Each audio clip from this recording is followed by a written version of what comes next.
you're seated by the emergency exits, read carefully the passenger briefing card located by your seat.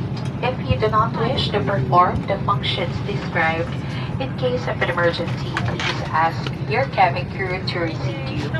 Sa mga panauwi na nakaupo sa exit rows, basahin po lamang ang passenger briefing card. Kung sa inyong palagay ay hindi nyo magagampanan ang mga panuntunan ng exit row, ipagbigay alam sa inyong cabin crew sa mga sandaling ito.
Berarti kering,